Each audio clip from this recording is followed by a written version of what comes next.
Welcome back to Bitcoin Tonight. How are you guys doing tonight? Feeling good? I have to say that I enjoy making the slide deck for the weekly show, so I don't have to watch the price every moment, just every other moment. Humble's feeling good right now. I know that. Oh, heck yeah. Heck yeah. I got a message from my husband today that ChatGPT, it was some influencer that put this out there, that ChatGPT said that Bitcoin's down to 40,000, or it's going to be going down to 40,000. I'm like, oh, yeah, how about that?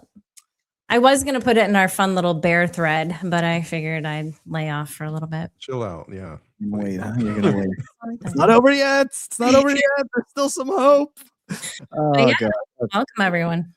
Yeah. All right. Let's. We're gonna take a look at the topics here that we're gonna dive into. We're gonna take a look at some ICE stuff, like because we were asked, right? We were asked by an old viewer of the show to talk about some of these more controversial topics. So we're gonna dive into them and give our takes. Should be interesting. We're gonna rebrand the show to metals tonight because apparently gold and silver. Why not? Talk about some metals. What else? We're gonna take a look at Bitcoin through the eyes of the rest of the world. We're going to talk about the imminent Fed chair. Now, we know Trump nominated Walsh, but I'm hearing talk about some other Fed chair, so this should get interesting. Influencers Anonymous, that's going to be interesting. I'm sure that's going to be spicy. And Saylor, oh boy, the Epstein files, huh? Saylor back, Armstrong. We're going there. We're going there. It's going to get interesting, guys. It's going to get interesting. We're going to dive into it. Here we go. Pleb Underground is sponsored by Archimedes Emporium. Discover the pinnacle of precision engineering, starting with their Bitcoin logo wall clock, meticulously machined in Maine from a solid block of aerospace-grade aluminum, ensuring unparalleled durability and performance. Experience the difference of a product made without compromise. Head on over to Archimedes Emporium. Guys, I'm tired, man. I'm tired. And I'm tired, boss. When people get tired, sometimes you have to like change things up a little bit. So we're going to go ahead and rebrand Bitcoin Tonight to Metals Tonight. We've only been 8 episodes in. I think it's time to jump ship. Metals Tonight, that's the future. I don't know. I think it's catchy. Yeah, oldie but a goodie. I'm so excited to have my little satchel with my metal shavings. I mean, it's getting to the point where I can't even wear my gold chain anymore. I think like, man, I'm a liability. Like someone's $5 wrench attack for the 5-figure gold piece around the neck. I'm not a rapper and I don't have bodyguards. So now I think I'm just gonna put it under my bed and hope for the end of the world. Huh? How about that? Hard asset market cap has changed a lot in the last week. It's gone up and down, but for the most part, it hasn't moved that much from 7 days ago. Now I know a lot of Bitcoiners and people who were hating on the gold bugs and silver bugs were laughing at them like, oh, look how far you dropped. At one point, gold dropped 2 trillion like in an hour. Oh, that's the entire Bitcoin market cap when we have good days. But as you can see, since January 25th to January 31st, I mean, that's only 6 days. I forgot to update it, but for the most part, you're looking at 1.74 trillion down, 500 billion down. Platinum is only 130 billion down. So, but Bitcoin has, of course, experienced that really, really ominous correction, reduction, whatever you want to call it. Where are the metal profits going? I thought it was going to go. I thought they were going to cycle right into Bitcoin, because like people get these gains. It's no longer, but and it's like, I can't sit here forever. The tourists who profit, Phil, I mean, when I see gold sell off, I'm thinking they have to go put it somewhere. What from your perspective, where do these gold bugs go when they sell the top? Yeah, that's a tough one, right? I know that some people would like to imagine that they diversify into gold. Sorry, out of gold and into Bitcoin. However, I I'm not seeing it, right? Like I see these people because I imagine a lot of them are boomers. I had for some reason see them maybe cashing out entirely, right? Depending on their age. A lot of boomers are, there's more years behind than there are ahead. So time to start enjoying it, maybe time to start helping the children, the grandchildren, stuff like that. Could be that type of stuff. It could also be even just diversifying, maybe even surprisingly into like a business or something like that, right? Again, for the kids. I'd love to be able to sit there and say, yeah, 100% they're just moving into Bitcoin. But you know what? Interestingly enough, I think a Bitcoiner is more likely to have a tiny stash of gold as like some weird apocalyptic stash, because you never know, we might go back in time. I think they're more likely to do that than the gold bugs diversifying into Bitcoin. Although I know we've seen a few gold bugs. Humble, like you're in the process of working on selling your house. Let's just say that you were a silver bug, and 'cause I could ask this. We asked this question to Phil last week. Hey, why don't you sell? And it's like, no, I'm going to hold it. I'm going to hold it till the end. But Humble, if you were a silver bug and you had stacked at $10 and $25 for decades, and then all of a sudden, it hits 120. Let's just say that Bitcoin wasn't your thing. Where are you putting those gains? Let's just say you sell a quarter of your stack because, like, wow, I got to take a little bit off the table. Where do you go? So I'm selling my silver that I wish I had. Is that what I'm doing? Yeah. It's metals tonight. Yes, it is. Okay. Well, first of all, I would make sure that I actually have the silver. So I guess I have it in my house somewhere. Well thought out. Yes. Okay, good. So I do have it. It's in my vault in the house I'm selling. So, if I'm selling my house, then I probably don't want to take the silver with me because that's a big pain in the butt, right? Jeez. So, I'd probably sell some of it so I didn't have to move it. And, but ultimately, come on. Like if you had silver, I would assume that you'd sell a little bit of it. You've been waiting for a really, really, really, really, really long time, right? Well, they seem to be having a little bit of a problem selling it, though. Oh yeah. I mean, look, I don't know if it is FUD, but supposedly, it's supposedly that like you need to have like a special. In some cases, you have to have a special silver guy, and if he's not there, then you can't make the purchase. And in other cases, right, there's obviously slippage, right? So you see a price on the screen, but then you go to the shop and they got to make their cuts. So it's not exactly, I know that some people want to pretend that metals are some type of safe haven, but let's be honest, nothing is as liquid as Bitcoin. Right. And like, you find out in the worst situations. Yeah. I mean, it's going to end. And this is the catch. Like, I mean, first of all, we're going to talk about two different types of people. We're going to talk about people that have been more so recent stackers, and let's bring them up. So you guys can see that Tether is not a Bitcoiner. For those that, the people that have been shilling Tether and telling you, oh, they're on your side. Again, another instance where this company is quietly stacking the largest private gold hoard in the world outside of nation states. And so they've been stacking, according to Bloomberg, since late 25, early 26. I got to say, when Tether saw that dump 3 days ago, their toes were probably clenched up a little bit. Some other parts of their body have probably clenched as well. I don't know why they think they need to diversify into gold if they have so many US treasuries and so much Bitcoin. But again, if I thought like Tether, maybe I would be Tether, and maybe I would, have all the money in the world so I don't have to care what Sir Ulric thinks. However, when we talk about selling silver or gold, Checkmate at Checkmatey had a story about his experience for selling his silver. And honestly, in terms of selling the top, wow, this post was made January 26th, 2 days, I think 2 or 3 days later, it had the capitulation event or the sell-off event. And I'm not going to read this story to y'all, but I'm going to leave it up for about 30 seconds.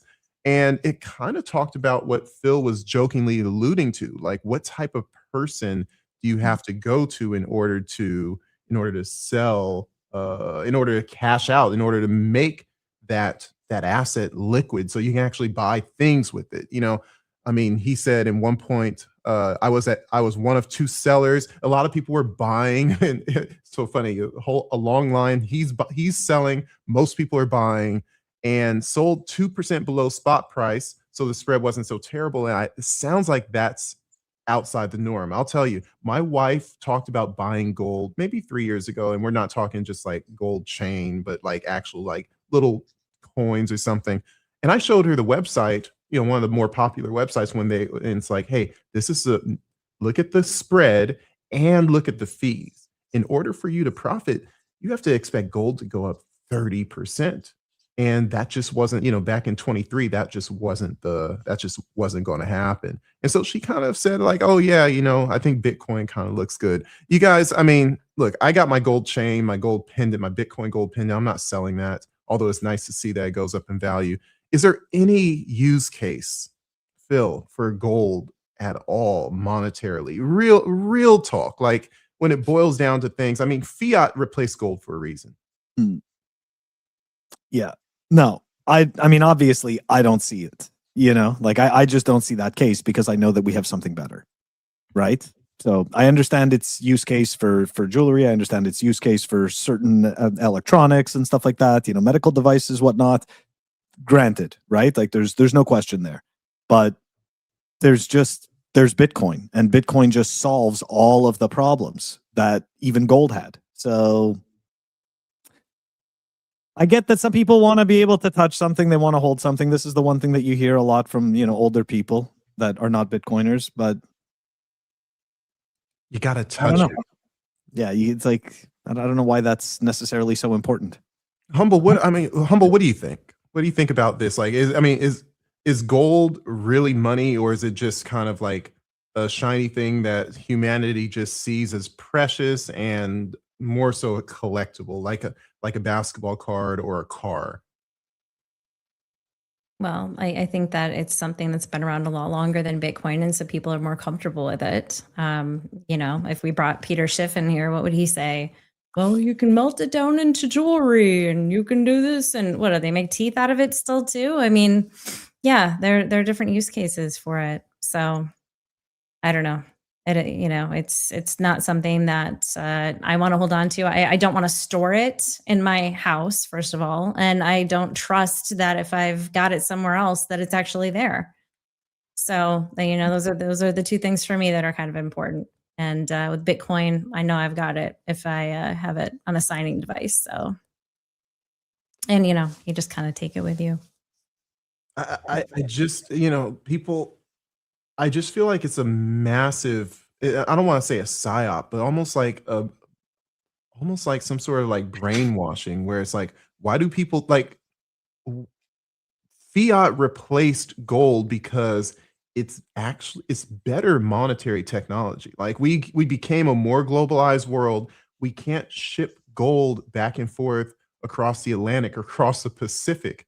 You can't fly it to Madagascar. It's like if we're going to be if we're going to make the world smaller, you needed some sort of money that took away its weight. And so it's like when I look at money, I say fiat is better than gold. I mean, and people would say, well, that's blasphemy, but it's like there's a reason why it replaces. There's a free market. I mean, Phil, do you agree with me that fiat is better than gold when it comes to? Because look, Humble just said you can't trust that it's behind the shelf, behind in the safe when you give it to a bank. So if you're not going to trust something, at least you can carry a whole lot more on you in a nondescript way. I mean, am I right? Or a less descript way? Yeah, I mean, like, look, there's a reason why fiat managed to take over. There's a reason why the experiment happens again and again. And of course, I'm not necessarily going to say that it's that much better. However, it works out for people in power every time, over and over again, right? It allows them to expand their influence. It allows them to do it cheaply, and it allows them to rob their constituents while they do this. So it's got this whole, wonderful effect, for elites that control money. Right. But with the elites control gold as well. I mean, we call it the London Bullion Exchange, and it's like there's only 2 places where gold is stored. You know, it's like or 3: Fort Knox, London, and one other place. Other than that, it's like a little bit here or there under someone's house, but it's centralized. Yeah. I don't think people think about. Oh, I'm sorry. Go ahead, Phil. Oh, no, go ahead. Absolutely. No, go. No, I was gonna say, like, the people who have that mentality, I mean, the gold bugs, they got into it because why? I mean, similar reasons why people get into Bitcoin, but they're not comfortable with the idea of Bitcoin, and they probably think the government has something to do with it. I mean, well, we know there are people that think the government has something to do with it. So they don't have that trust where we believe it's like the only system you can trust. You know, they're just not there yet because they have their gold bars, or they believe that the gold is actually where they believe it to be, and they've been, purchasing. So, it's a lot of trust me bro tech. Mm-hmm. Say that again? I said it's a lot of trust me bro tech. It is, right? And even to a degree, Bitcoin is, or custodial Bitcoin. Again, we talked about. I don't know if we brought this up on the show, but there's going to be a lot of people where self custody, or a lot of people won't self custody, and self custodying your Bitcoin will be the flex. And so that's why these venture capital salespeople in the space right now are trying to get ahead of the curve. They know that people are lazy and they're trying to capitalize off of them. We on the Pleb Underground, we're trying to say, hey, you need to custody, because there's going to be a place where it's going to be hard to get your Bitcoin out from JP Morgan or Coinbase, and you don't want to have to deal with that. You want to be able to use that liquidity freely. I think all of us have touched cryptocurrencies. Nothing is as simple as Bitcoin. When you look at, someone else said earlier, like silver is a shitcoin. I wonder why. Well, look at Checkmatey's story, and it's like it shows how long it takes just to get some cash to go buy a burger, house, a car. But look, here's a funny thing about these rises in prices. Is it moving? There we go. When we see the rise in price of gold, people start drawing charts, and the charts get kind of they lead into things that we've seen in the past. This is a Stack Hodler, influencer, of course, extraordinaire, and he's showing you the Weimar Germany mark compared to gold, I believe, or is it compared to the dollar? Value of one gold mark in paper marks. That's right. Mm-hmm. And then he's showing the price of gold, and of course, we're supposed to look at them and say it looks the same. Look. We're not chartsmen, but we are, we're pretty smart people, and we could see a logarithmic scale versus a linear scale, and we could see where it's like calm down, like we're not there yet. But I gotta Humble, do you think that this is kind of like a contraction, if you will, of the baby of the great financial reset, or hyper Bitcoinization, or hyper goldization? Do you think this chart means anything in the near term? Our gold chart, I mean. Yeah, I mean, I don't know. I can't really speak intelligent. I can barely see it right now because I have my screen so minimized, so I can see. I mean, I can see that it's like way up there. HumbleWarrior, maximize. I've been on a binge watching Transformers. I don't know why, so now I'm saying like everything has to maximize.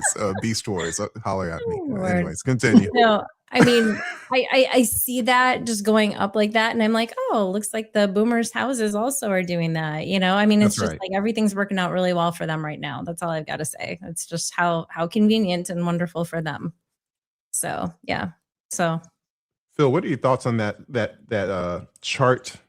It's not hopium, but it's more like doomerism. It's like, can we be a little more critical of these types of charts and this type of engagement? Again, Pleb Underground, we always call this stuff out. What do you think about that chart?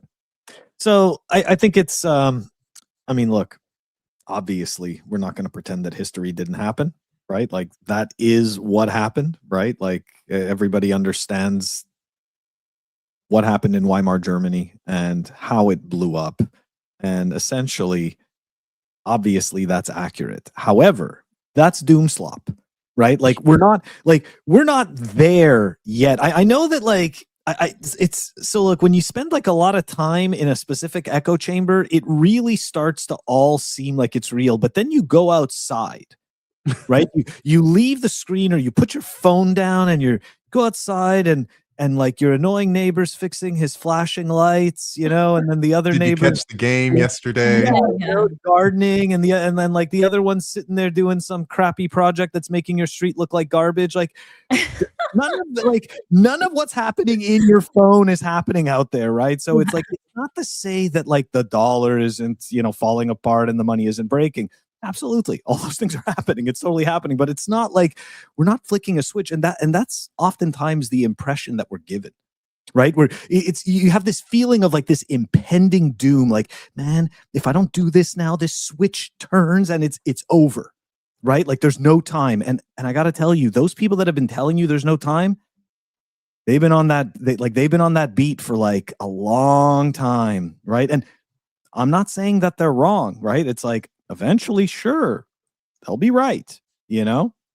But like, today's not that day. And in fairness, right, not to say that this is a good thing, but the truth of the matter is that the US government is going to kick the can down the road with a whole bunch of stable coins. And they are absolutely, I talked about this earlier today in Bitcoin Live. This is how they're going to help avoid hitting the Triffin dilemma sooner than later. That's all. And this is like essentially that the Triffin dilemma is what has taken down every fiat currency throughout history.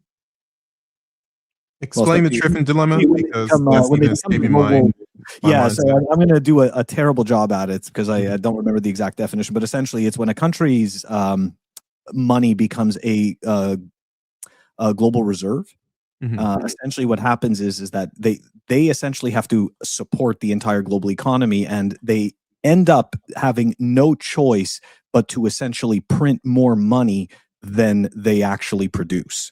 So Sounds familiar. right? Yeah, it sounds familiar. And then essentially, you know where we are, right? You get to the point where it's just all debt, right? And it's debt upon debt upon debt. And essentially, right, like that's why like being the global reserve currency is a double-edged sword. Yeah, you get to flex all over the place for a while.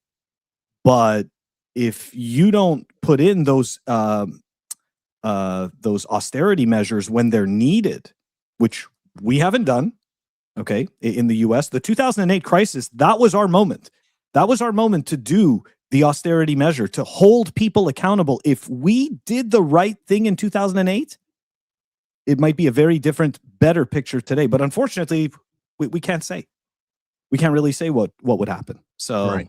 Yeah, I don't know where the hell I was going with this, but it's No, I think that's a good explanation. Is like, and that's a good reminder of what the Triffin dilemma is. Because when you look at, I mean, perfect example is how the USA supports NATO, or the USA supports the Middle East, you know, and all of these warring mechanisms, and sometimes guess what, they have to use their war toys.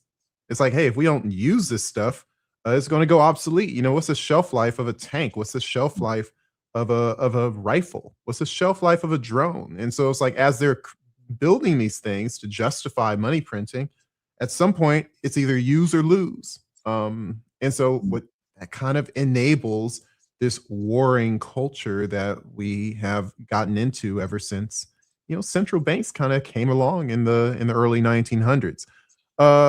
Look, I don't want to go down that path too much, and that wasn't a part of the plan, although, you know, people can conversate as we want. I do want to talk about something that's a little more hopium oriented right now. So when we look at this chart right here, we see that Bitcoin has found another cycle. At least someone has. Crypto jelly and L. Bitcoin gold keep taking turns to rally higher. And just a few more Peter Schiff dunk tweets, and then we're back to up only. And what this chart is essentially showing is that Bitcoin will go through a 14-month regression or reduction in value against gold. We're essentially there now. And of course, this tweet came out maybe a day or two before the great sell-off, another great sell-off. The four months in a row, Bitcoin has been negative. We went down from about 88 to 70, touch 75. We're hovering at 79 at the time of this recording. Look, we're not recording. at the time of this live recording. Some people will see this tomorrow, man. That's what I'm messing with you. We are recording it. it's like, wait, what? That's Like, we're come live. on, man. I'm sorry. I'm I shook, man. Like, know the price is down, man. This is all I got right now. Okay. I'm sorry. I don't mean to clown you. After Okay, 14 let's months. continue. At the time of the 14 months, maybe we shift this. However, for Humble's case, bearish Humble, this could still flesh out in her eyes, because guess what? Gold and Bitcoin could go down. Gold just goes down faster. Humble, do you think that gold is going to regress faster, let's just say in the next year, or do you think Bitcoin is going to regress faster? Which one do you think will have from a dollar valuation faster? I'm so bored with this conversation. I really am. I don't care. You're the bear. You got to show us some bear analysis. Yeah. Bear Okay. analysis. Again, it's going to go to 30 to 40 because it's going to be flooded. Yeah. I mean, when? Seriously, did you see how big the polar bear was that I put in my comments? It's a big polar bear. That's a very big polar bear. A lot of people it's easy to be bored when you're winning. Yeah, they thought it was a political post because it was a polar bear that I was talking about ice, and I was Greenland? not. I was. And you started talking about Greenland? No. It was a bear. How is it a political post? People thought that it was. I have no idea. I don't, because I had an American flag in there behind me. I don't know. I was just whatever. It's a big polar bear, and it's gonna get even bigger. And it's not a political statement. It is a statement as to how low we're gonna go. Here's a zoomed in picture of this guy, so you guys can see that I'm not fraudulent. This is real, accurate data going back to 2013. Phil, Humble doesn't want to give us a time stamp on her. I don't think any of us should be talking about this. It's so boring. It's just, You don't want to talk about price? No, I don't. There's so many other things that are going on in the world right now. Let's talk about we talk about freedom tech, privacy tech. That sounds like some people I know. Mm-hmm. Phil, is this going to go back up? Is a Bitcoin gold parity going to turn back towards Bitcoin over the next, let's just say 12 months? I mean, look, all the hopium says yes, right? Like I've probably popped up, one of these charts every couple of days for I don't know how many weeks now. And, we've been sitting at that. Before we were above that line. Now we're at that line. Then we were below that line. It's like, so what's the support line? Any day now. Do we have a support line? Is it resistance now, or are we? I mean, it seems like whatever it is kind of like 14. I don't even know why the line is there. It's just 14 months down, and then you go back up. I think it's just, again, this reminds me of 2 cycles ago when we were talking about the hash rate correlation to the price, and it's like, look at the hash rates going up. It means Bitcoin price must follow. 3 weeks passes, but Bitcoin price must follow. 2 months passes, the Bitcoin price must fall. And then, like the dead skeleton meme at the bottom of the ocean, waiting for the Bitcoin price to follow. Yeah, that was us. How I feel with this conversation right now. It's okay. The dead skeleton. Just waiting. What part are you waiting for? It's like Spaces. New topic. I know. What part are you waiting for, Spaces Humble? No, huh? What? What part are you waiting for, Spaces Humble? No, it's Spaces Humble. Oh, maybe I haven't had my fix or something. I don't know. I don't know. Did you host this? It's not price predictions and compare. I don't care. There's so many other things going on that Pick one. Pick a topic, girl. Okay. Well, I don't know if it's on the schedule. Yeah, I'll let you know if it's on the schedule. Okay. I mean, it's kind of weird because I don't usually want to talk about this one, but this time I think it's kind of interesting. I guess Saylor. Saylor, we got that. We were saving it for last. Oh yeah. Okay. You want to talk about the Epstein files? She's not going to care. Sure. What do you guys want to talk about that isn't this? I mean, it can be anything, but just numbers. It's exhausting right now. We're going to keep on pressing forward to the next one. Here's the catch with the gold. I would say I guess the gold and metals correction in general. I feel like there may have been some bank. I thought it really is metals tonight. It's not a joke. It really is. I gave you a chance, and you said I don't have a solution. So we're going to keep on pressing with my order. Change the background already. My God. Okay. Metropolitan Capital Bank and Trust in Chicago was closed on, was that January 30th, first bank closure 2026. Some people think that they were impacted by the silver sell-off. I remember in 2023 when banks were closing, mostly crypto banks, it kind of changed the direction of Bitcoin's price. We got out of the bear market. We went bullish. This didn't necessarily happen with us this time. Do we feel like, did you investigate this at all? I guess some bank in Detroit was going to take over their assets. What do you know about this? No, you know what? I had heard about it, and then I was just like, it's another bank that they took over that's failing. And for me, it's like, I was like, whatever.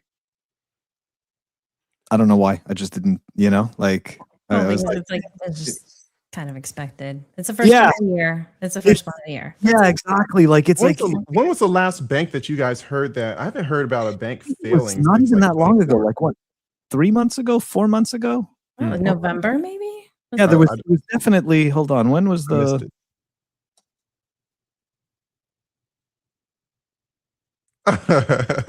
I'm just going to go look it up. Just so you know, I'm facing sideways so I can look at my prompts and also look like I'm looking at my co-host as well. But yeah, you can see the fresh cut. I got that on Saturday.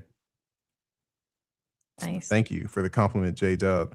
Yeah, so I don't know when the banks were. I just felt like there was a few banks that the bank closure year was 2023 and then nothing much in 24 and 25. In 2025, Santa Ana National Bank was one of only 2 FDIC insured bank failures in 2020. Only one of 2. And I felt like there were like 20 in 2023. So yeah, I remember there was, is it 2023? It was 23. Here we go. See, Humble, you've got some company. Play a space boy. He's gonna buy it. There you go. There you go. See? You've got some company. I'm right there with you. I'll be at 25, but maybe snatching some stuff up at 30 and 40 as well. When? This year. That's all you need to know. Okay. This year it's gonna happen. You heard it here first. 25 this year. For sure. 25K. ChatGPT agrees with people, apparently. What I wonder though is, how ChatGPT is kind of like stuck in 2024. I wonder if it's real. Like, I wonder what Grok would say. We should ask Grok. Oh. Or maybe, one of those AI agents. We're gonna get to that, right?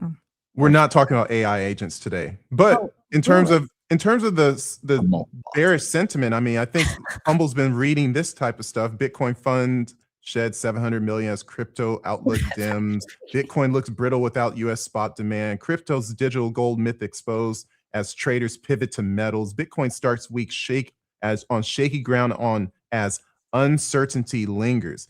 Humble, have you been reading this stuff? Is this what causes you to expect this downturn, or are you just like an oracle I'm an oracle. You just know where it's going to go based on like the blue man. I made it up with all muscles and it's a vibe. It's a vibe.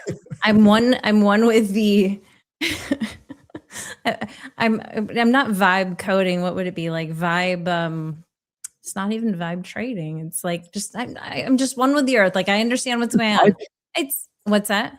You're just vibing. I'm just vibing. Like, just the OG I'm vibing vibe. too, so someone's vibe has to be wrong. Huh? No, my vibe is correct. Your vibe is wrong, not mine. You're not on the right vibe, dude. You're like in a very self-fulfilling path of vibiness. No, I just feel am I reading any of that? Well, sure. I mean, but there's so much of it. Like, to me, I just feel like the year started off with just insanity as far as like Bitcoin FUD, the different things, like the different feelings people were having. And I don't know. Like, I just feel like there's going to be attack upon attack upon attack. And it's going to be brutal. So it's going to bring us down there. And, I mean, seriously, look at what's happening right now, like with the Epstein stuff, which we'll talk about later. What? You guys are not yes and ing. Oh, It's just psycho. very correct. Yes. It's just psycho. What a year it's been. Psycho. So we're going to talk about some other vibes that are a little bit outside of the norm for Pleb Underground, but we don't shy away from the tough topics because we're not bought. And so BTC Moon guy's just been spitting out the fire the whole time. Sorry, continue. It's impossible to vibe Bitcoin. Bitcoin is, yeah. There are no vibes involved. Wow. Did is there going to be a hopium segment? I think we just blazed past it with the 14-month hope of a resurgence against gold. But this segment's not going to be a lot of hopium. It could be it could be a little painful. Some people may dislike it, but here we are. Someone responded to one of Phil's daily shows and said, "Hey, haven't turned it into your podcast recently," but he's going to reply to his show. And so I hope that you all at least open the door to the conversation of what's going on with ICE, not the frozen part of the Southeast, but immigration control enforcement and the federal government in our country. I'm so disappointed in the decline of the community for this topic. So again, community expectations. We don't have a community. Bitcoin's not a community. That's what I've been saying. And so everyone's going to vary in opinion. And so I'm going to point to Humble. Humble all the way over there. What are your thoughts? What are your thoughts on what's going on in the country with regards to ICE?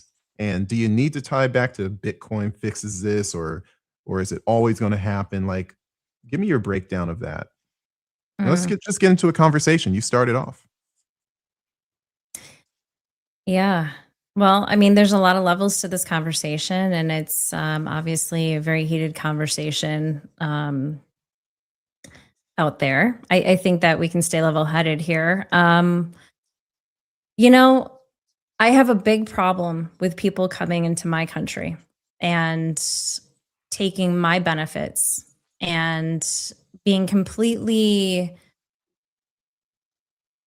bamboozled that, oh no, they're not getting any of your, they're not getting any of these benefits. They're not getting, and it's like they're getting more benefits than we can even imagine. It's not just like anything we would get with social. It's like they're getting their childcare paid for. They're getting the ridiculous amount of food paid. I mean, like just everything. It's unreal. And when you have Americans that are homeless, you have veterans. Okay, let's just say veterans. How about that? Veterans that are homeless, that have served this country, that have given us, they've risked their lives to keep us free, to keep this country what we see today. And people care more about these people that have entered illegally. And really, I mean, the people that ICE are going after are illegals. And, I honestly, it's that whole, like, what is it? Empathy and compassion thing. They really actually don't care. It's just that they're part of this group, like this cult type mentality. And they have found their identity with these other people who, I mean, I'm going to be honest, they're all weird they're just weird. They're just strange. I can't go down that because we're not going to be able to show this video. Like it's just don't worry, it's already live. So it's like we want to continue showing over multiple days, Phil. Let me cut you off real quick because there's something that you mentioned, like that they are trying to go after the people who are here illegally. I mean, this in 2025. I did a little research. There was as many as about 170 people that were allegedly arrested by ICE and were actually citizens. And so the people who are, let's just call them the left zero in on that narrative and like, look, our freedom is at risk. But there's more to freedom than just being arrested by, the local authorities, and they hold you for a day or two or a few hours. Someone was held for 2 weeks. But then when you think about, there are people who have been let into this country, millions upon millions, and of all those people, because a small percentage of them happen to be very bad criminals, and they end up taking lives of people, and that has been proven over time, and I'm pretty sure it's more than 170. So people like to say that freedom is being encroached on, and yet still we kind of ignore the freedoms of people's lives that have been taken. They're no longer they no longer have freedom to live anymore. And I'd also say that these people who take liberties with protesting, from a standard Austrian, or let's just say Rothbardian standpoint of protesting, you're not allowed to infringe on people's property while you're protesting. You have to stand aside. They have to have freedom of movement. They have to have freedom to exist. You can yell at them, but you cannot infringe on their being. And so what you see in the 2 instances where someone was shot and killed, these people utilize weapons or the threat of weapons to take someone's freedom to live or to exist in a healthy way. That's kind of the reason why these people are creating a formula of civil war-like violence. They are infringing on the the natural law of what protesting is, because people like Rothbard get down to the nitty-gritty of like what's fair in these types of scenarios. So I wanted to get those things out. It's a conversation. I want to get, before we go back to Humble, I did want to get Phil in. What are your thoughts on this? I love Phil because he doesn't go down like, he focuses on Bitcoin, but Phil, I kind of like to hear, your spin on these kind of things, these tangential Bitcoin stuff, but still freedom oriented. What are your thoughts? So the whole thing with ICE is a loaded topic because it has so many different facets, right? Yeah. So if we're talking about what happened, with the lady who was shot, right? Are we talking about that, or are we talking about just in general what is right? Like, is it just one facet, or is it just that piece?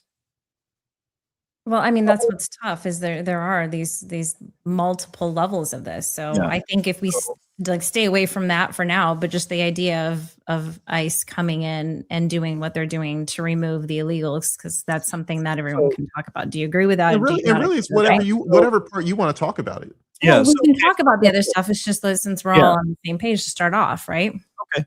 No, absolutely. Because I just wanted to know which direction to go in. So how about this, right? Like my parents, right? They weren't born in Canada, right? Like they emigrated to Canada, and I was born in Canada.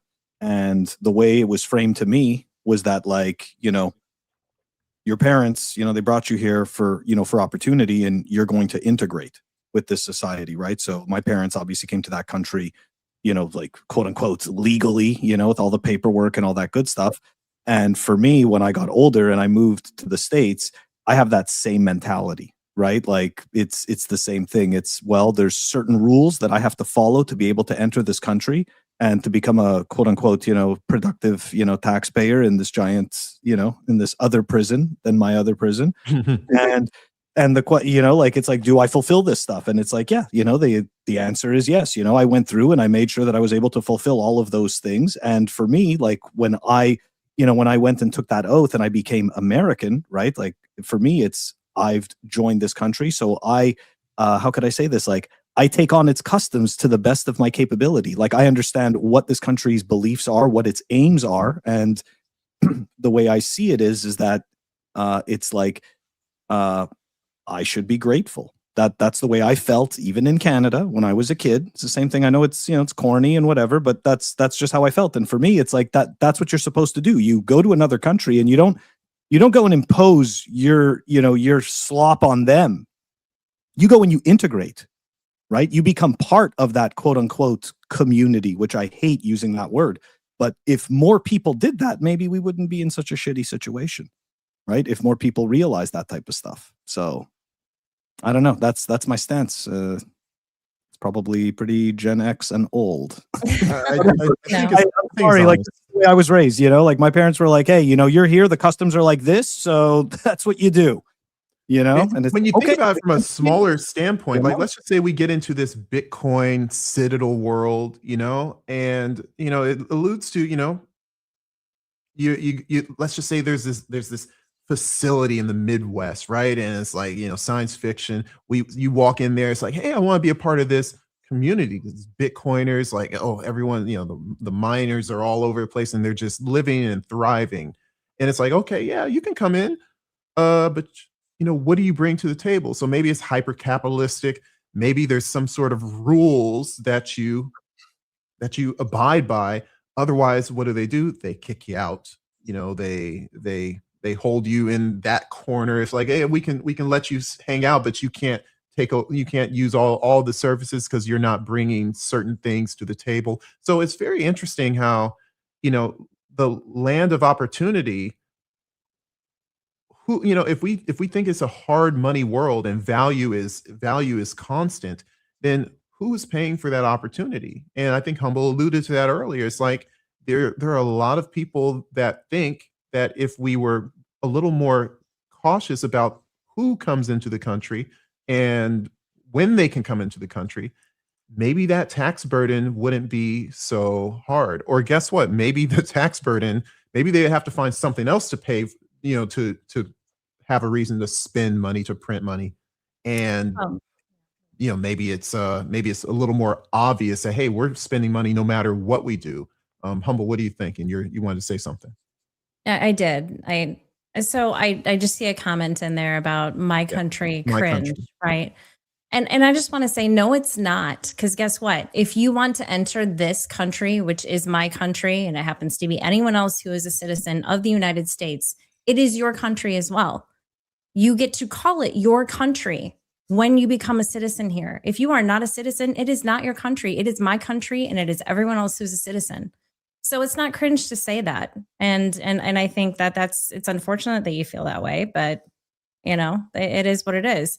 It's a topic where it's like, it's so interesting, because unless you have a conversation with somebody and you really try to understand where they're coming from and why they feel the way they do, it's very easy to be like, oh gosh, it's what they said is so, I don't understand. But it doesn't, what you had said, Phil, I think of like my husband and his family, and they immigrated, right? And they are proud Americans. He's Filipino. He was not taught Tagalog because they wanted to be United States citizens. They fly that flag, right? That is what they believe in. I mean, they believe in God, but they love this country and for the opportunities that, it has to offer. So it's okay to be proud of the country that you're in. You're not worshiping it. It's not an idol, but you can be very proud and call it your country. It is my country. And my relatives were one of the first ones to come here. So I definitely can say that it's my country, but it's just as much my country as these other people who decided to become citizens, because it's really a lot of work to become a citizen. Isn't it, Phil? Yeah. Phil, it takes over a decade. It takes well over a decade. I think it was like Phil, Bitcoin Moon Guy said Bitcoin fixes. You posted, you highlighted this. Yeah. You want to expand on it for him since he can't speak for himself. How would you think that Bitcoin would fix this? Bitcoin fixes which aspect of it? The country aspect or the war? Let's just go for the quickest. I don't remember which part he popped it up at. I just popped it up. So let's just all this whole conversation, whether it's the protesting, whether it's the violence, whether it's the immigration, whether it's the illegal or illegal citizens, whatever. What is the first thing that Bitcoin can fix by us getting more worldwide adoption? I think it's so. I have gone through this whole mental gymnastic many times, right? I remember once upon a time believing that Bitcoin can end wars, right? Like I remember that was one of my first epiphanies, right? With a lot of people, when they come to Bitcoin, they realize, hey, wait a second, the governments can't print money, it'll fix wars. But then you start to realize, well, wait a second, the governments, they're just going to print money anyways. So it does hamper wars to a certain extent. If we imagine that a country's money printing is tied to their quote unquote Bitcoin reserve, so to speak, then we can imagine that.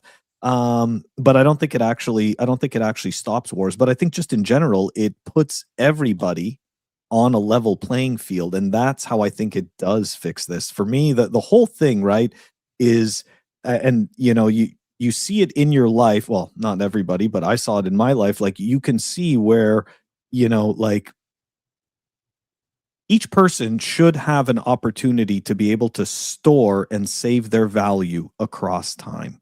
Each person, in their own right, in their own volition, whatever it is. Not everybody wants to save every nut or whatever it is, right? But the point is that whatever somebody chooses to save, they should have an equal opportunity in that sense, based on the money that everyone else does. So, and that's where we have the disparity right now. So this is where I believe that Bitcoin would fix this, because obviously them just holding the money, not being able to afford investment advisors and shit like that, well, guess what? They can store their value across time and space with Bitcoin, which is something right now that, let's be honest, a poor person who is attempting to get themselves out of that situation, they're gonna have to go and invest, right? They're gonna have to go and buy stocks, or they're gonna have to get a financial advisor, or if they're savvy and they have the time, which I highly doubt they do, based on what I see, that I don't see how a person can have 2 and 3 jobs and have enough time to learn which stock to buy and start accumulating it. So, yeah, that's really the way I see Bitcoin, quote unquote, fixing this, right? I like where Dieter Bob goes with this, and I think I'm just on this wavelength. I was on this wavelength before I was a Bitcoiner. I was always a fan of smaller government. Coming from a generally conservative household, and from a freedom perspective, my dad wasn't a Republican. He's like, I remember I was 13 years old and I asked my dad, "Hey, Dad," like, or maybe 12 or 11. It's like, "Daddy, who's the best president ever?"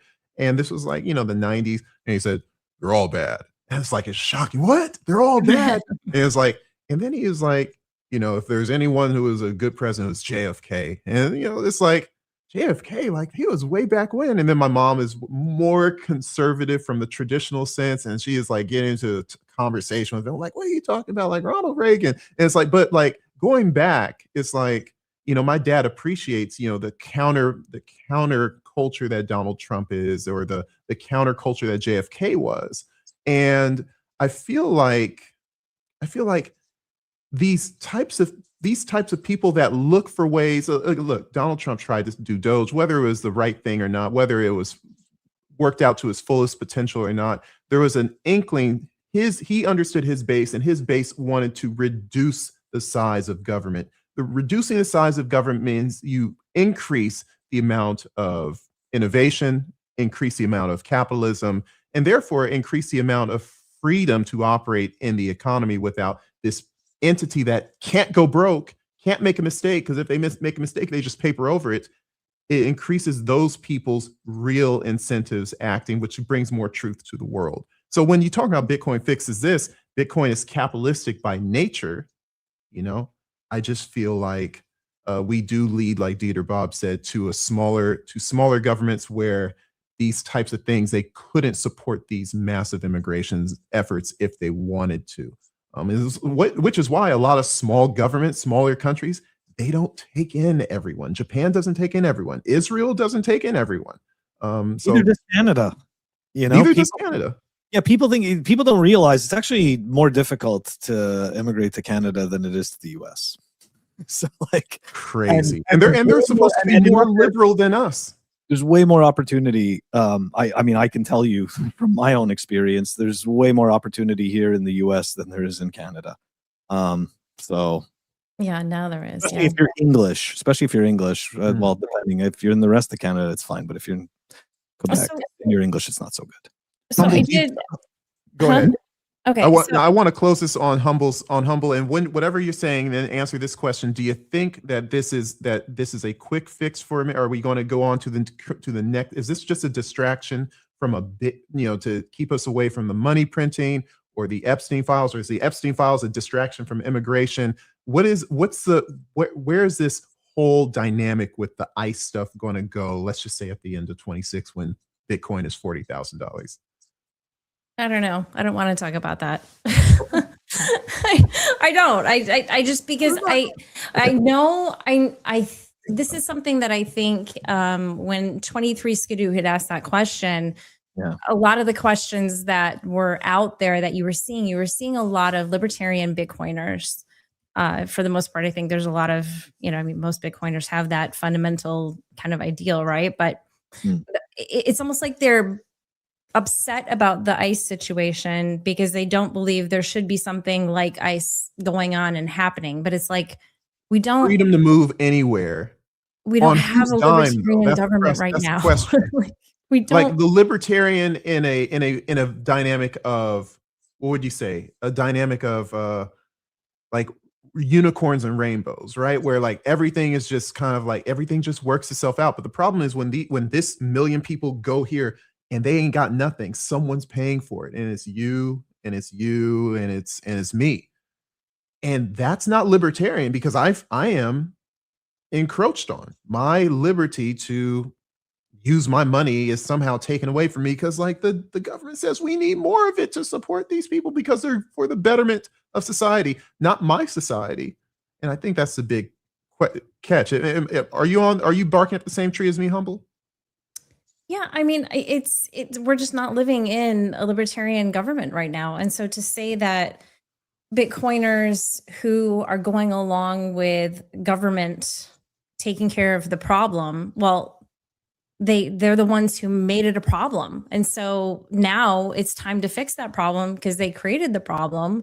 And again, we are not living under a libertarian government model. So it's just, it doesn't make sense to me to see those comments out there where people are like, oh, you're pro-government and you're like a government shill. It's like, no, I just want this problem to be taken care of. And unless you have a better idea, because I'm pretty sure we can't go out there with, all armed up and take care of these people and get them, usher them out, right. like we can't. So somebody has to take care of the problem. And That's are right. we faced with a situation where a lot of these people are not highly trained, a lot of the ICE agents? Of course we are, because we have a situation where we have a ridiculous amount of people that are in this country. It's kind of like the pendulum swings both ways. When you have a record amount of immigration, you kind of have to have a record amount of maybe less than average trained people that are enforcing it. Mistakes happen. It's a bad thing. Look, I think we've had a lot of time on that one, and I'm going to give you guys two options. We can either talk about the new Fed chair, or we can talk about my new Influencer Anonymous segment. Which one do you want? I'm going to let Humble choose. Humble, go ahead. Since you're so not satisfied with my outline today. So boring. Actually hurting me. No, I'm just okay. Don't feel. It's like, oh man, no. I love it. You put so much work into it. You really do. Influencer Anonymous or Fed chair? Influencer Anonymous. That's I'm going with Influencer Anonymous too. What she said. Yeah. Right. I don't know where Influencers Anonymous. I think we need a sound effect for this. We do. Please create sound effects. We've been talking about sound effects for a while.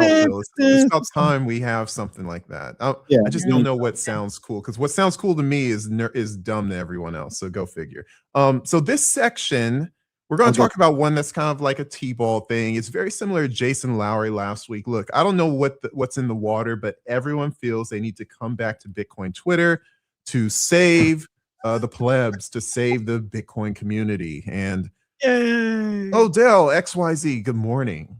Stay humble and stack sats. Could you? I mean, in a while. I just feel like that's what he do. Good morning. Stay humble and stack. It's like it's his catchphrase. It's like Superman coming in to say, truth, justice, the American way.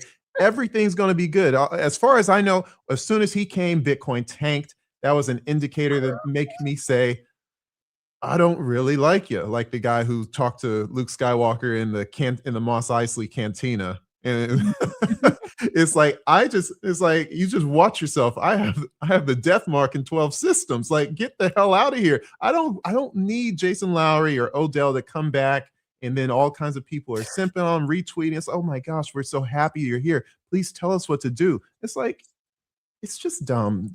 I'm done with that. Humble, are you a Odell shill follower? No. advocate? No, Come on, you don't have a story about how much you love no, Odell? I don't know. I have like one. I What have the hell? one. Sessions. What I is he do. doing here? Hey, man. You Aw, can't just hi. pop up like Corey Clipson in here, man. You just What are you welcome talking to the about? show. Nothing Welcome to the compares. You Pleb can't compare Underground. him to somebody else. What's up? What's No, I remember up? one day Corey Clipson just showed up. It was like, hey, what's up, guys? It's like, that was random. You Yeah. never know who's going to show up on the Pleb Underground. Good Thank to you see for you, Ben. BTC Yeah. sessions. Join, yeah. I got Corey. We remember that. we got to get BTC sessions on the Pleb Underground once in a while. We got to see what he thinks about gosh. all this bear marketisms. We're inviting you right now. Now you can't decline, bro. So you might as well just join. Now it's Is this he the topic. mystery influencer? You were just I don't joking make with the us. rules. It really was not Odell. It's really Ben. Oh my gosh. Well, then my hair would go I mean, white it was because I'm talking perfect shit right timing. now. And So here's the rumor though, guys. Love you too, Ben. So like here's the rumor. Noster sucks, I guess. Yes. Right? That's it. That's where this all stems from because Brad Mills was in the Bitcoin Today space too. Mhm. So I think he's kind of coming. I mean, he stayed on X, just he wasn't very active. I think he's very active on Instagram and only I feel like it's oh boy. Look, we're not going down that. You can only do that to a couple of people in this Who knows? space, man. You can't Who be. knows? You We've can't met. be. I don't Phil- have enough Phil- hair. Yeah, Phil, just, you have facial hair. You can do something Yeah, with if you Sessions is grew it trying to out. make an empire. Like that ain't gonna work, man. You can't be doing that. Yeah. But anyway, Yeah. but yeah. So Brad Mills, like he's like, what was he saying? Was he complaining about the growth of the space? Like I made a Noster. No, I Brad Mills was wasn't there for a complaining month. I'm about like, it. He was in the this Bitcoin ain't Today flying for me. space. He just popped in today, and of course, today's hot topic is Epstein, which we're not talking about right now for some reason. But anyways, We're gonna. yeah, we're gonna talk about it for a long time. So we should probably get started on it at some point. It's like, can I? All right. Open the next door. It's fine. Right. It's fine. It's really fine. So Fuck the if you guys influencers. want to tell me your stories on Matt Odell so I can understand why I should be so impressed about this, go ahead. Tell me. I don't have any. Phil, Okay, there you go. Phil, what's going on? Why is Matt Odell here for Okay. any reason other than his own personal interest? And it's like, hey, it's boring over there. I need to continue my follow, which is fine, to each their own. But like, what does that do for the Bitcoin Twitter community? Okay, so number one, there is no community. Number two, I know it's see what I'm doing right here is I'm projecting, right. If I keep saying it, eventually it becomes real. It's called the illusory truth effect. Anyways, BTC Moon Guy says it's a fake account. He's not the first person. No. Marty Bent retweeted that thing. It's verified, though. It is verified. Yeah. So I'm not exactly. So I am kind of thinking it is, it is legit. Okay. So here's my tinfoil hat take. BIP 110, right? Which we are not talking about right now for some reason. Instead, we're going to talk about the Epstein files. No I'm kidding. But BIP 110, right, is going to happen. Right, for the people that are supporting it, right? They're all excited. It's if I'm not mistaken, it's September 2026, and it just so happens, right? Odell shows back up, right? And we'll see what he has to say upon this particular topic. I don't know if you've noticed, but in the last several months, right, people have been all of a sudden, showing up. Like Nick Zabos also all of a sudden just popped back up. Okay. Recently, and then started to chime in on this topic. And so I don't know if it has anything to do with it. I don't know if I wouldn't say that he's bored. Cause like, if you think about it, like I'd say if that was to happen, he would have been bored like a year ago. Mm-hmm. Like all of a sudden now 2026, I'm bored. I don't know. Maybe to a certain extent, it's just, he feels like, hey, I want to see what slop is going on. I'm serious. This one? People are just curious, right? Like you're just like, I want to see what the hell's going on. Very interesting. Playa Space Boy or Playa. Is Playa for like beach space boy or Playa? You do you. I mean, like, you totally could have kept that to yourself and not told anyone, but thanks for sharing. Here we go. Here's what I'm going to do. I'm going to pull up some stuff and we're going to get into some craziness. Now, I have 3 slides. 3? 3. Let me make sure. We got this one, that one, that one. That's it. One is Michael Saylor. One is Adam Back. And the other one is Brian Armstrong. So Humble. Epstein's happening. Epstein files release. I don't know if YouTube, please don't hurt us. Like, come on. Like it's on the Justice website. This is going to be cool. We'll be nice. Humble, which one you want to talk about first? Which person? Saylor, Armstrong, Adam Back, or none of the above? Well, I mean, I think that Saylor, I have the most, I guess, information from the files from. I mean, so Brian Armstrong, I think maybe there's the least amount of information. We can get him out of the way first, if you guys want to talk so we about got him. Brian Armstrong. I mean, in general, he was talking to Mr. Epstein about, and the key phrase is that he wants the block size debate about how Bitcoin will scale continues in the background. We're working with a number of teams behind the scenes to help ensure the protocol keeps scaling. Big focus here, and is not held back by any of the early idealists. We remain optimistic. Bitcoin's ingenious upgrade mechanisms, minor voting, will work as designed. So sounds like Phil, he's a big blocker. Sounds like he was potentially, or he was being courted by big blockers. Brian Armstrong probably was, in league with what's his name, Roger Ver.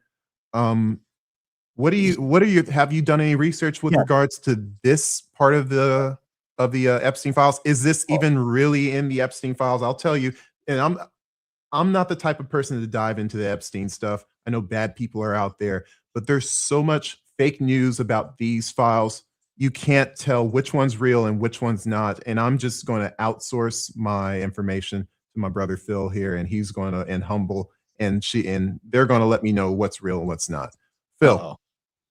Pressure's on you, dude. I'm too tired. Bitcoin's at 78,000. I'm drinking my creatine. I'm going hitting the gym. You tell me what's up with Brian Armstrong and Jeffrey Epstein. Now you're checking the price. Okay, so look, checking right now. This whole thing definitely. So number one, right? Coinbase was one of the institutions that went and signed the New York Agreement, right? And the New York Agreement was all of these businesses, right, that were big blocker focused, right? So it's funny because you hear the big blocker narrative. We're like, oh, these Bitcoiners, Blockstream's trying to co-opt Bitcoin, and in the meantime, you have all of these massive companies that are getting together behind in closed doors, making deals in order to move Bitcoin further. So that it is such absolute nonsense. But the whole reason I'm explaining this is because it's like to the big blockers that think that somehow, quote unquote, core is captured by Epstein. Like, I don't know if you understood what just happened there, but Epstein was backing Brian Armstrong and Coinbase in the big blocker camp. So to the people, like, and again, this kind of goes back to one of the weird debates, with even the Bitcoin core versus not stuff, right? You've got the same backer on both sides, right? You've got Jack Dorsey that gives money to core, but also gives money to Luke for not. So again, it's like if we just focus on these aspects, I think we're kind of led astray. But yeah, like. In terms of Brian Armstrong, right? Like he was just useful for a moment in that particular instance. He's just a shitcoiner, like plain and simple, right? He is gonna do whatever the state wants him to do. Like right now, he is the custody for a lot of paper Bitcoin products, and you can see, right? He has throughout history, his actions have proved that he is an enemy of Bitcoin. And I get it, right? Bitcoin is for enemies, and that is a person that is an enemy, and he would dismantle it if he could. Right. And he attempted to, but he failed. Yeah, not an enemy that wants to use Bitcoin, but an enemy that wants to actually make it cease to exist to replace it with something that he can control. Exactly. So yeah. Humble, do you have anything to say about the Brian Armstrong presence in the Epstein files, or do you want to move on to Adam Back? You can move on to him. I don't have as much information on him either, just what I've heard. Adam Back is not that interesting, to be honest. It's just I'll be honest, just kind of shocking to see another Bitcoin presence in there. It shows how like, wow, like these people there's so many people involved in or indirectly related or directly related with him. Again, I don't think he was directly emailing him, but somehow he was about to have arranged some sort of a lodging. I don't think it was Epstein Island. I think it may have been somewhere in New York for Epstein vacations or vacation rentals. Phil, did you hear anything more about Adam Beck? It's so funny. Like anytime I see someone on Twitter about, the Epstein files and this person was there, the founder of LinkedIn or Michael Saylor, Elon Musk. Elon Musk is like the only one who's going to say something. It was like, frankly, you can't own the platform and not say anything, dude. Like, we know you see this. Like, other people can say, like, oh, I'm not paying attention. Elon Musk, you're in the Epstein files and you see every single tweet. What is your thought? What's your thoughts on Adam Beck's presence in here? It seems like relatively speaking, a nothing burger. What are your thoughts? Yeah, I mean, so I've also been so Adam and I follow each other, so I end up seeing a lot of his stuff, right? And I've been seeing that he's been having to push back on a lot of people, right? Having to explain essentially how institutions get money, right? Because essentially, right, it's not like that he was directly involved in getting money from somebody. It was like coming from a specific, like a specific institution. And, it's like, is he going to go and check up on every single person? Again, I'm not making excuses for him. I'm explaining that this aspect of it is extremely abstract. I mean, look, these types of situations, right? There's going to be a lot of noise and there's also going to be some signal. And I think what people need to kind of think about when it comes to the Epstein files, right? What we are looking at right now is a carcass. Right? This is like for lack of a better term, this is something dead that, believe it or not, like, the people that are involved in this crap, they got a whole new game going on. That's why this game is allowed to be exposed. Okay. Like they've already the chairs on the Titanic have already shifted, like they're onto a new game and everybody's just looking at the old chairs that are flopping around in the corner going, who was sitting here? Like it's almost like an echo of reality. Exactly. Like this happened, right? But it's once we've put this to bed, whatever was happening, it doesn't imply that it's no longer happening. And if you arrest anyone, which will arrest be made, who knows? But it's like that kind of stuff. If anything, it proves that this kind of stuff is just happening in the background. Things that are happening in the background, we have no idea. And now we get to see, like you said, the dead carcass. I say the echo. And 10 years from now, 15 years from now, there's going to be something else that has equal weight or probably even more. So Adam did release a statement. I mean, did you see the post that he made summarizing everything? No. He said, okay, so in 2004, this is Adam Beck's post. This was a day ago. In 2014, during Blockstream's seed round investor roadshow, the company was introduced to then MIT Media Lab director Joy Ito. Subsequently, Blockstream met with Jeffrey Epstein, who was described at the time as a limited partner in Ito's fund. That fund later invested a minority stake in Blockstream. A few months later, Ito's fund divested its Blockstream shares due to potential conflict of interest and other concerns. Blockstream has no direct nor indirect financial connection with Jeffrey Epstein or his estate. I mean, again, this is exactly what it is, right? Mm-hmm. Like this, I think also there's this aspect, right? Like, Bitcoin was used at the beginning, right? For all kinds of sketchy shit, right? Like this is what, and this is, and it's not just Bitcoin, right? Like pagers. I know a lot of people have the idea, pagers were like predominantly used by doctors, but guess what? In terms of like urban, it was like drug dealers and stuff like that, right? They're the ones, and believe it or not, cell phones too. Many of these technologies, unfortunately, get proliferated by some of the worst people in the beginning, right? And the reason for this, and this is an old story that used to get told, which no longer really does, but it was the reason why it was so good, and the reason why it is so good is because it reduces friction. you can now go and make, unfortunately, right, like in some cases, illegal purchases or whatever it is, and you get to reduce friction. You no longer have the risk of getting killed in going to, buy some weed or something like that, right? Like, and to be fair, you shouldn't have to risk getting killed, for something like that. Like, it's just kind of insane. And this is one of those things that, Bitcoin, along with cell phone technology, along with even the internet, pagers, you take a look at this stuff, it's all reduction of friction. Right. So, unfortunately, right? Like, yeah, there's some fucking bad people that have bought Bitcoin, that have used Bitcoin, Brock For their own Pierce. safety. I mean, when you think about all the old movies, when you see the guy carrying the case, forget buying some weed on the corner, but like bringing a whole case of cash because they're buying a case of something else, whether it's weapons, whether it's a massive amount of, cocaine or something. But it's like that type of exchange. Guess what? We'll take the money and we'll take the paraphernalia. It's like, how do you can't now. You're living in the lowest trust society, and you're risking your life every time you make a transaction. So it's not odd that Bitcoin, like you said, proliferated more so there. So I think that matters. Sorry, go ahead. No, go ahead. I was about to shift to the main event. Yeah, let's do it. Humble, what you know about Michael Saylor? I'm gonna pull it up a second. Why is she frozen? Am I frozen or is she frozen? Am I frozen? She's frozen, but we can hear her. Yep. It's okay. So just keep on going. I hope I don't look silly. It's like you're looking at the screen.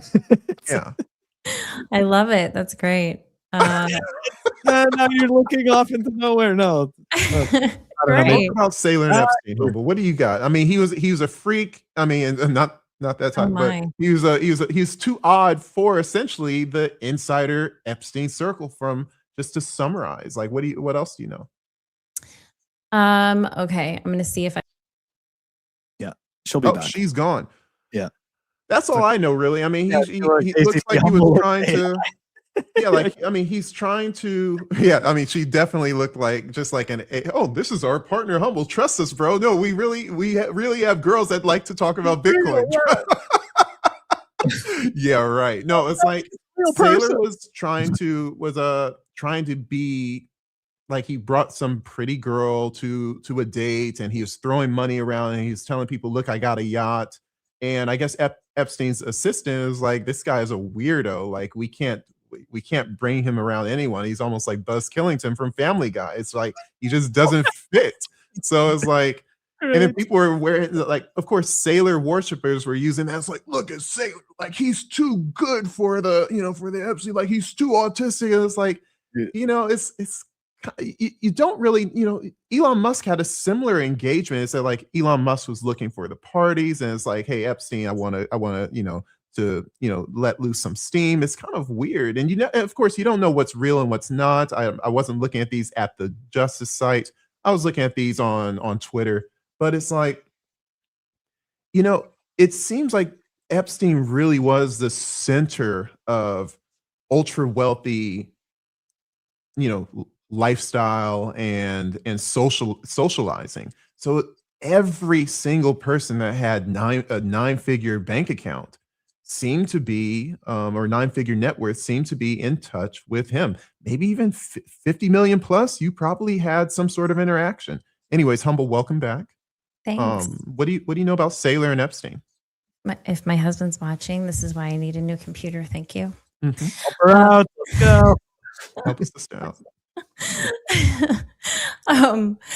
Okay, so I don't know where you guys left off, but so my understanding is back in 2010. So this is March 2010.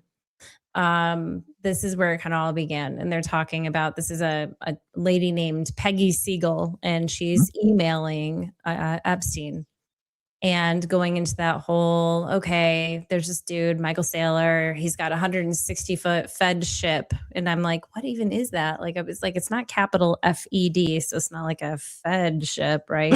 that's how I thought it. I know, that's what I thought. That's how you know you're poor, when you're like, what is that? Like a Birkin bag. Like, what type of purse is that? Shout out Jay-Z. Yeah. Let's continue. Exactly. So then this like German dude comes in, because I posted this, and I'm asking these questions, right? And this German guy comes in, and he's like, "Oh, in Germany, we like to ask people directly." So, and that's Russian German. Bear with me. Sounds like But a anyways, Russian, yeah. That's my Russian accent for my wife. And she says, like, what are you doing? I'm like, every accent I have turns Russian somehow. Ask anyone.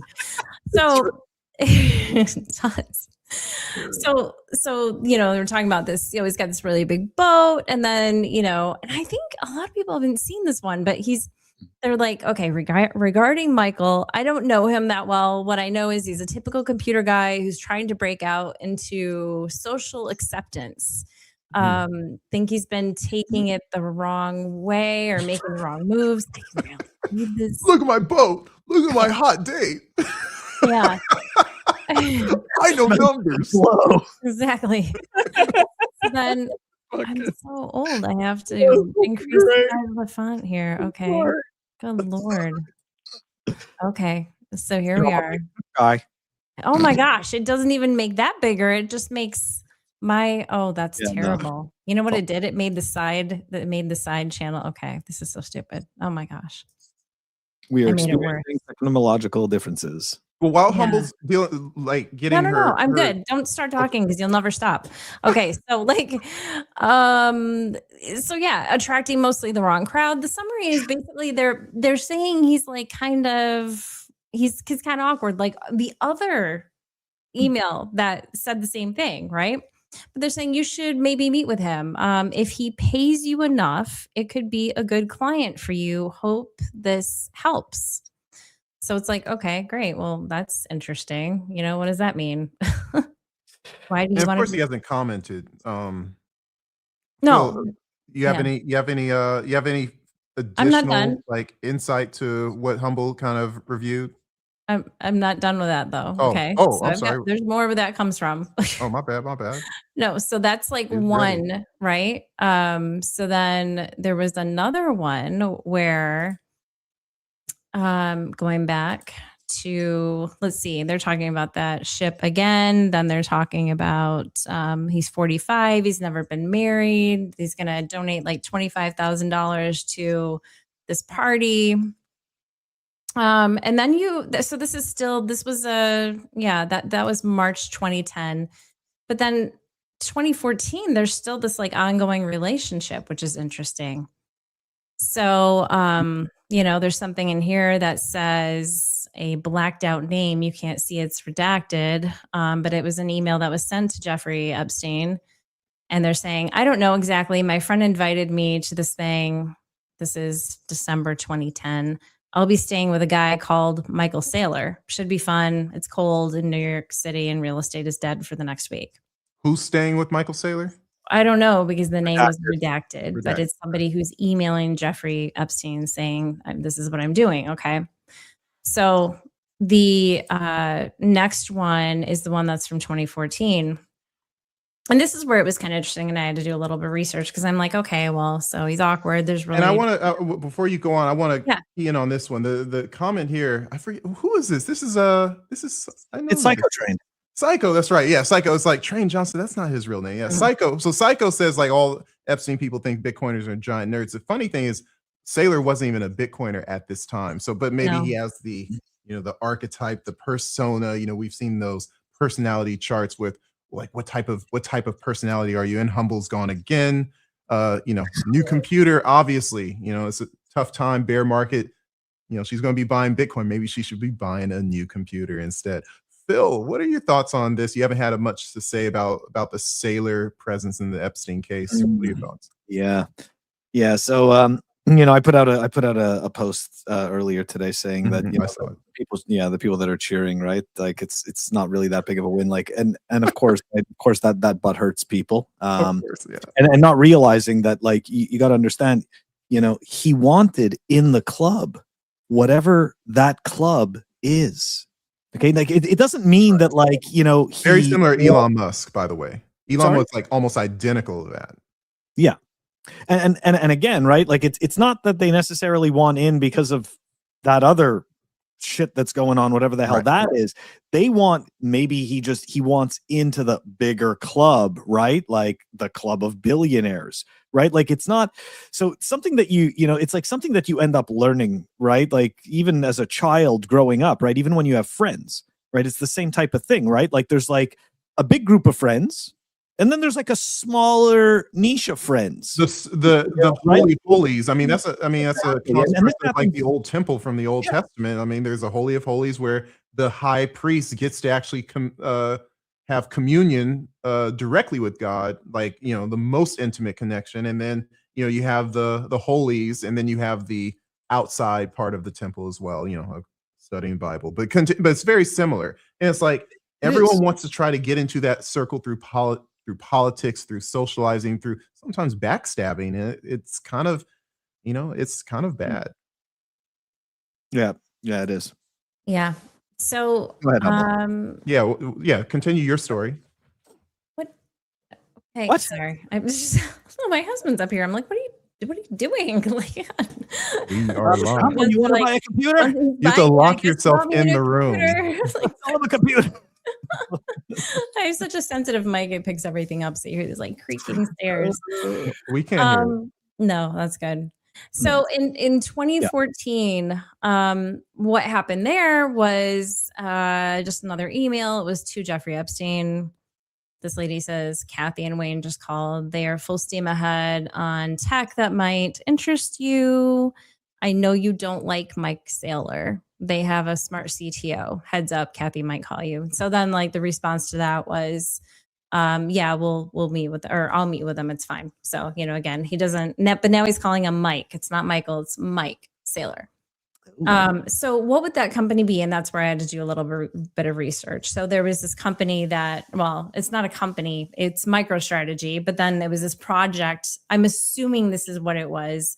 Usher. It was called Usher. And it was just like, mobile ID, not totally like digital ID, but like, there were these ID solutions. And so that's probably what they were referring to, because that's when that project started. It coincided with that. So just like ID solutions for mobile phones. But what I found interesting overall is here's somebody, Epstein, right, who has been accused or convicted. I mean, having to check in every 90 days because you're a pedophile, right? And this goes back to 2000s, and he was committing these crimes prior to that. So you have somebody who's known, and that's for everybody in the space who did business with him. It's like, this is known. Now, maybe some people didn't know. I mean, there's a possibility, right? Obviously, there's a high percentage chance that there are some people that just, they find out later. But if you run an intelligence and surveillance company, I bet you probably know. I mean, not because necessarily you were surveilling him, but because that's just the way your brain goes. Industry. You want to know who you're doing business with. And so for me, that's the thing where it's just like, this goes back to other companies, like Swan, when they were doing business with Scott Purcell. Scott Purcell had a very, very, I would say distasteful past. And it's like, I wouldn't do business with somebody like that personally.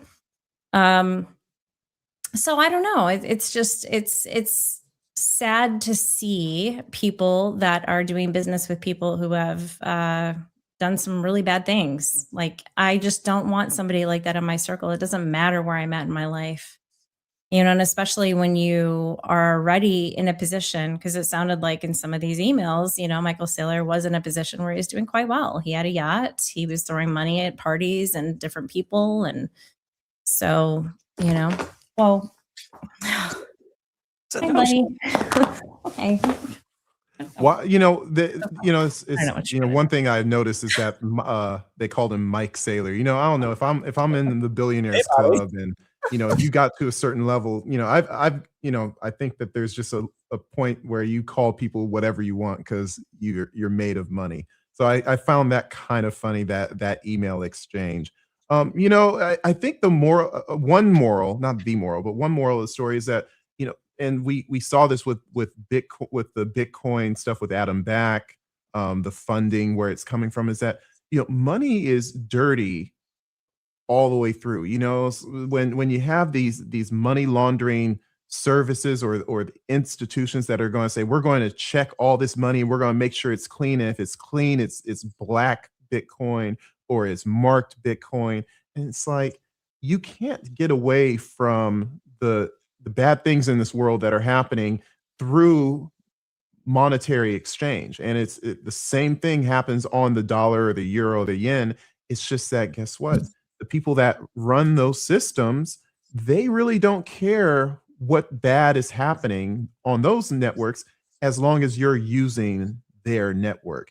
And so the alienation or the criticism of Bitcoin in general, you really have to throw that one out. The people and the businesses, if they are found to be guilty of anything, really of anything toxic or evil, then you call that out. But the people, it just goes to show that there's a difference between the people network of Bitcoin and Bitcoin, the network, as in the code and the software and the miners and the nodes.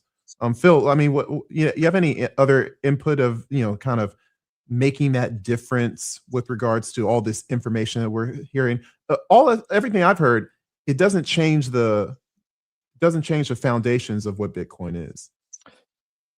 Yeah. So, I mean, I think that anybody who's done any amount of research and is just being accurate understands that, unfortunately, there's incredible, powerful people out there, and they don't look at necessarily existence the way you and I do. And again, that's like painting with a broad brush. There's some people who believe that their actions are justified because they are net positive, right? There's some people who believe that as long as they reach their goal, then they are good because their quote unquote, their goal is good. So therefore, whatever it takes to get to that goal is within the realm of making things that are good. I know it sounds ridiculous, but I've seen this firsthand. And unfortunately, right, like this is part of human moral hypocrisy, where we justify our own behavior and condemn another person's.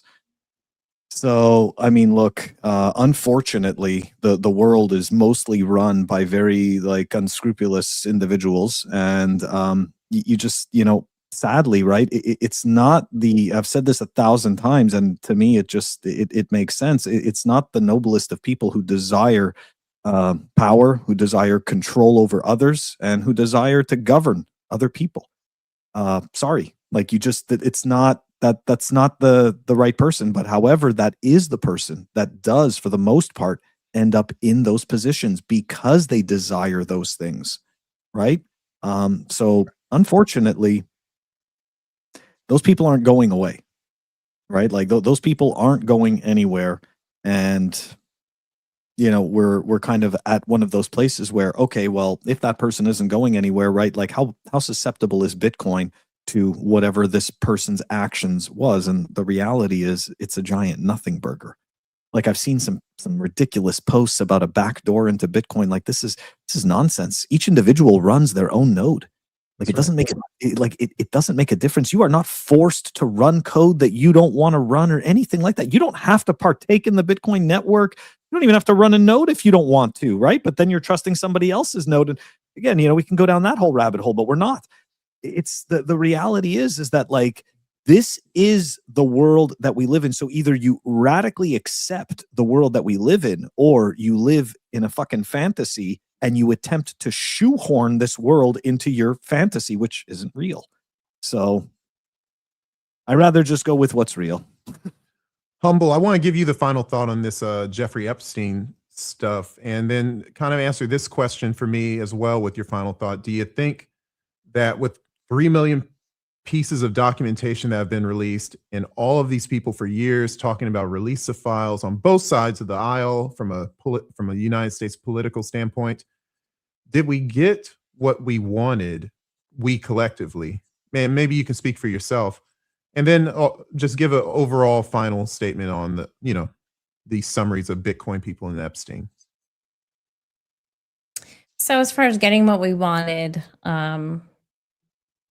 I don't know. I mean, I think there's nothing necessarily new, or I mean, would there be anything that would be shocking at this point? And I think the answer to that is no. I think we've seen a just tremendous level of evil and just earth-shattering, horrific events. You know, I think, yeah. I mean, there's so many tentacles as to where this has gone, how many people have been affected, and how many people will still be affected. You know, I mean, it's very interesting. Susanna Guthrie, I don't know if you heard that news today. Yeah. So her mother, who's a wonderful woman, seemingly, she's into, anyways, she was kidnapped from her home, and I guess they've said it's foul play now. Now Susanna Guthrie did a lot of these interviews with the Epstein victims. She didn't uncover, right? She didn't have any of that, but I mean, she did a lot of these interviews, and she is named in some of the documents as, okay, well, now she's interviewing, these people. So I think that was FBI communication, though, not necessarily and anything that went to Jeffrey Epstein. But it's really sad to see, and I don't think anyone's really going to be shocked in this space necessarily. So, as far as the different like Bitcoiners involved in this whole thing, I think what I'd like to speak more to is the fact that haters are going to hate, that's what I'm seeing a lot of when it comes to the talk about Bitcoin now, because people are loving the fact that they can now say, oh my gosh, Epstein created Bitcoin, or Epstein had everything to do with Bitcoin. And prior to any of that information even getting out there, it was Trump likes Bitcoin, so I have to hate Bitcoin and I want nothing to do. So now they've got two people that they can really identify, be like, oh gosh, because these horrible, terrible people who they essentially think are the same type of person, right? And they just want to hate on Bitcoin. So I don't really care about you people that are thinking that. That's too bad for you. I think a lot of it is just cope. That's something that Phil would say. It's just cope, because they didn't get in when they should have gotten in. They feel like I'll say this. They feel like they didn't get in when they should have gotten in, and they feel like they've missed out. They haven't, but that's the way they feel. And so they have the crab mentality, and they want to pull people down and make them feel like, oh, your decision, I'll say this, and then we can close. There's not, bless you, Phil. There's not a single person. Say what? It's okay. So I said bless him. Yeah. There's not a single person that doesn't regret when they got in. I think it's a judge of your character and your ethics, humanity, of how you react when you realize that you were initially wrong. And so on that note, I hope you guys enjoyed the Pleb Underground. Phil, take us away. All right, guys, that's it. Does it for another episode of Bitcoin Tonight. Don't forget, tomorrow, the news, 12:10 p.m. I'll be there. You know what? To ACP's points, I'm going to have some hopium. Don't worry. We've got some hopium. We've transplanted the hopium from tonight to tomorrow, but maybe next week we have some new fresh hopium. Who knows? But anyways, guys, have a great night. This was absolutely awesome. And catch you on the next one.